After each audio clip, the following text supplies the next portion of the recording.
my name is Jennifer Kennedy, and I'm one of the RVTs here at the Santa Barbara Zoo, and I'm going to show you some of the equipment and tools that we use in the animal hospital today. A lot of the animals that come into the hospital have to be put under anesthesia, which means that we give them a drug which makes them essentially fall asleep and get tired, and then we bring them into the hospital so that we're safe and they're safe.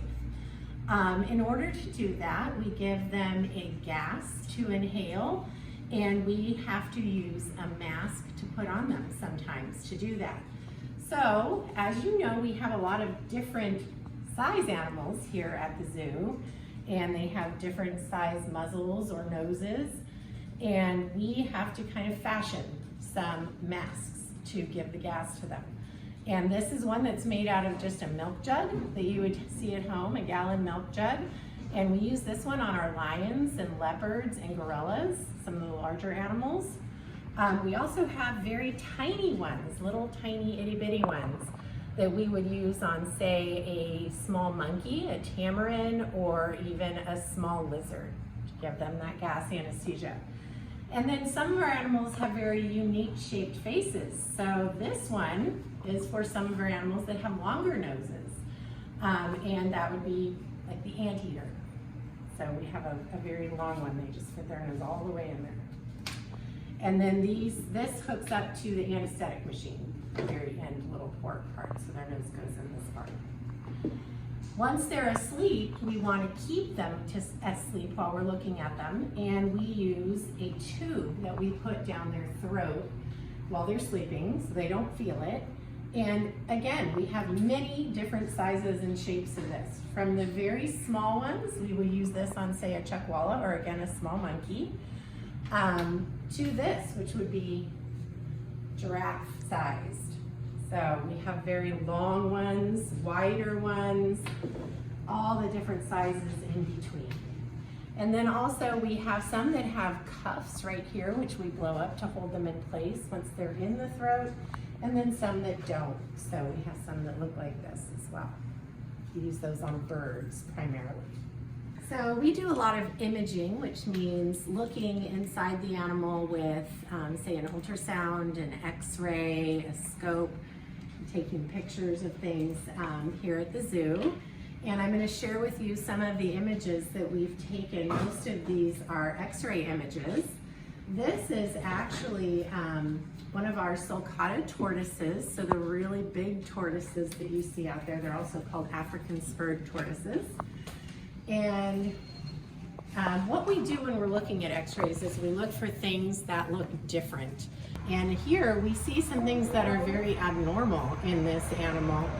Little circles here, if you can see them. And those actually are eggs.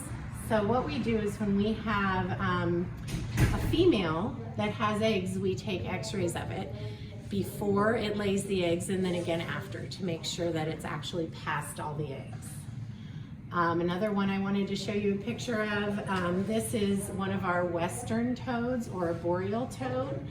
And again, we just look at things, you know, does this arm look the same as this arm? Does the ribs look the same? Do the hips look the same? Another one here, this is a bird. This is our marbled teal duck. And some things that you can notice by looking at this is right here along the top here is our endotracheal tube. So we talked about that earlier, the tube that goes down the throat and then delivers the anesthesia. So you can see that. Right in here we have a microchip, if you can see that. You can also see it over here on this one, right there.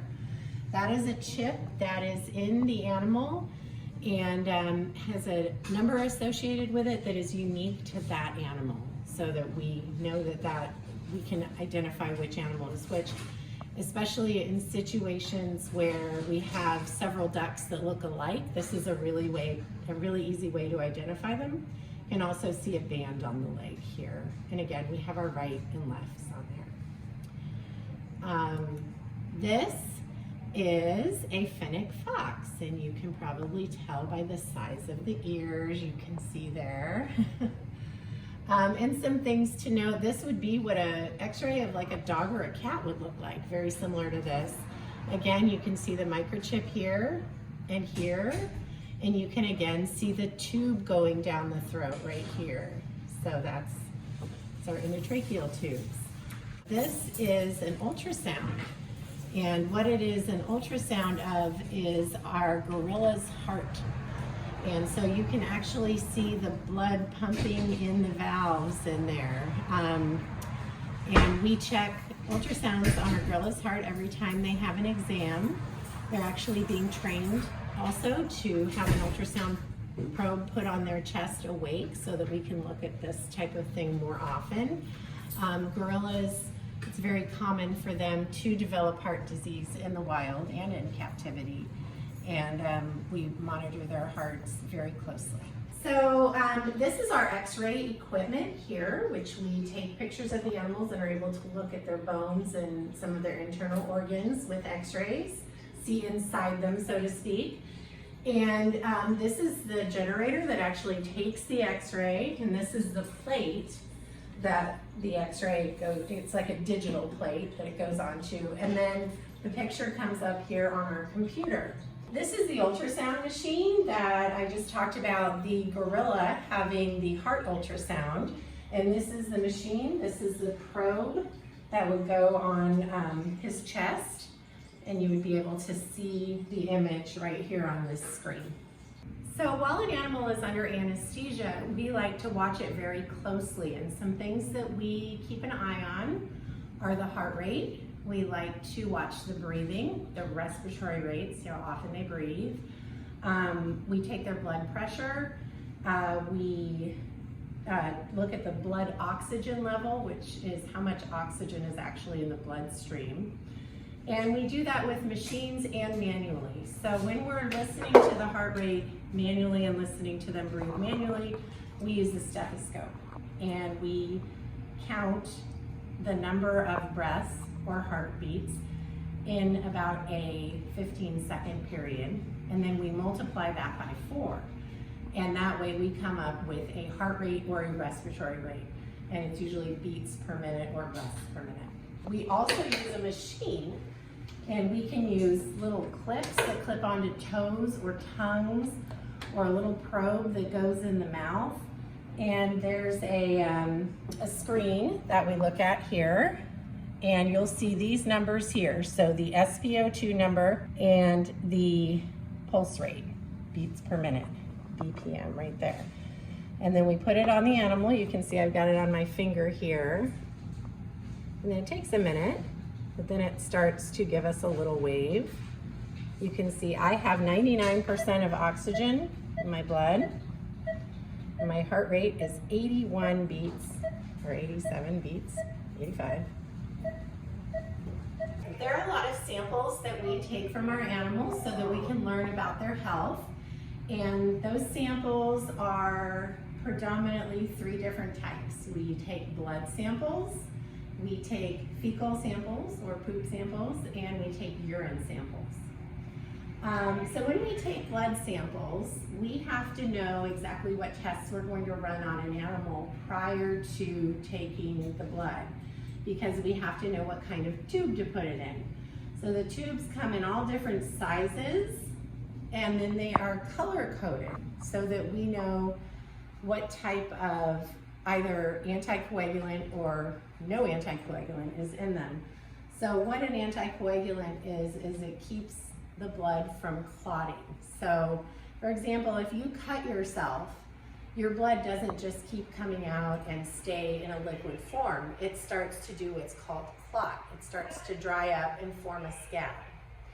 So sometimes we want the blood to clot, and then we spin it in a centrifuge and spin it really fast, and then it separates into different parts. And we can get serum or plasma that way. These types of tubes have an anticoagulant in them, and they also have smaller versions of them. So if we have a smaller animal and we can't take quite as much blood, we would use the smaller tubes. We can also even just take a couple drops and put it on a slide if we need to. And then these types of tubes don't have any anticoagulant in them. so the blood would clot in those. When we look at the blood under the microscope, we can see different things. We look sometimes for cells. These are some blood cells right here. That's from a frilled lizard. When we look at our fecal samples or our poop samples, we're often looking for parasite eggs. And here you can see a parasite egg. And then this is another parasite egg right here. So those are things that we're looking for there in the fecal samples. And this is a urine sample that we looked at. And this item right here is a crystal that was found in the urine. So those crystals can actually bind together if there's too many of them and form what's called a bladder stone that can cause pain and problems with the animal. So that's why we like to look at the urine, look for bacteria, crystals, and things like that. Thanks for joining us today. We hope you enjoyed touring the Santa Barbara Zoo Animal Hospital, and we hope someday you'll come and visit us.